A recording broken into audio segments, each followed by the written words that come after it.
একে একে সবাইকে মুখ খুলতে হবে। এজন্য একজন মাত্র সাহস করে মুখ খুলেছেন, তিনি হচ্ছেন নুরুল হাসান সোহান। যে বাংলাদেশি খেলোয়াড়দের যে জার্সিগুলো দেওয়া হয় বিভিন্ন বিশ্বকাপে যাওয়ার জন্য বা বিভিন্ন দেশের সিরিজ খেলার জন্য, যেখানে একটা কোয়ালিটিফুল জার্সি বানানোর জন্য বিসিবির মিনিমাম 30 জনের জন্য মিনিমাম 3 লাখ টাকা খরচ করতে হয়। ওইখানে ওই জার্সিগুলো বিসিবি মাত্র 80,000 টাকা দিয়ে করে ফেলে। কেন রে ভাই? বাকি যে টাকাগুলো 2,20,000 টাকা, ওইগুলো কোথায় যায়?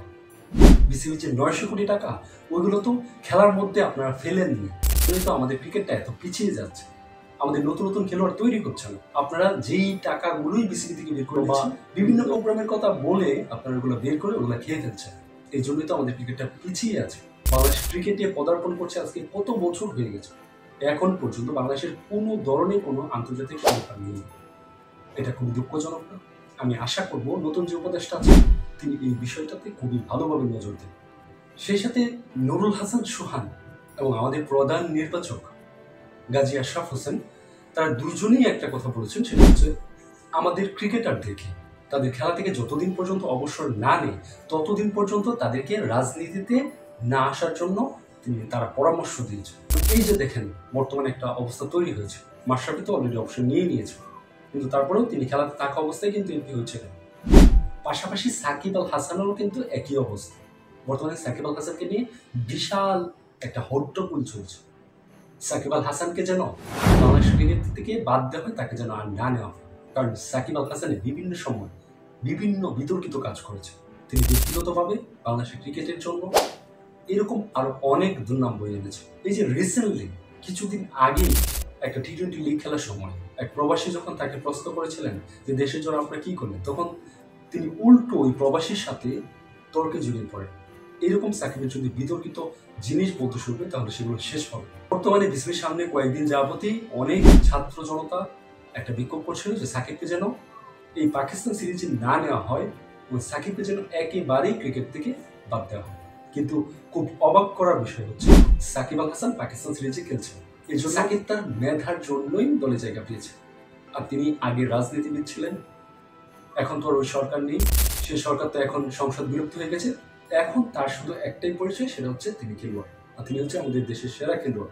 একজন তো ভাই দেশের সেরা খেলোয়াড় হতেই পারে, কিন্তু তার মধ্যে তো দেশাত্মবোধ, দেশের জন্য কিছু করা, তার চিন্তা যদি তাকে শুধু টাকা টাকা টাকা, তাহলে তো সেটা হবে না।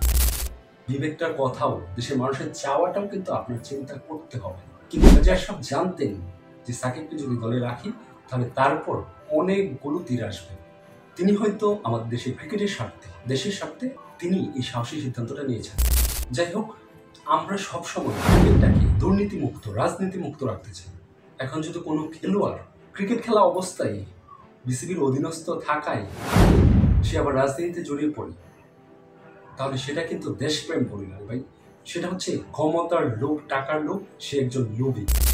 কারণ আপনি তো এমনিতেই আমাদের দেশকে রিপ্রেজেন্ট করছেন, আপনার কাঁধে অলরেডি আপনি কোথায় গিয়ে এমপি হবেন না কি হবেন ওইটা থেকে বড় একটা দায়িত্ব কাঁধে আছে। তাহলে আপনি আবার কেন নতুন করে আরেকটা দায়িত্ব নেবেন কোনো একটা জায়গায় মানুষের জন্য?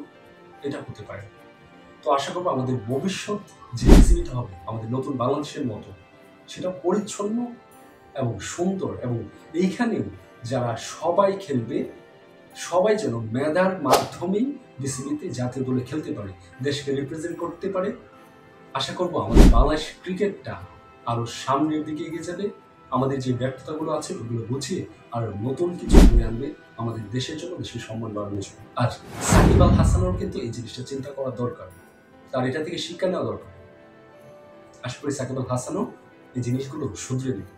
ধন্যবাদ সবাইকে, আজকের মতো এখানেই শেষ। দেখা হবে নতুন কোনো ভিডিওতে। সেই পর্যন্ত সুস্থ থাকবেন, ভালো থাকবেন। আসসালামু আলাইকুম।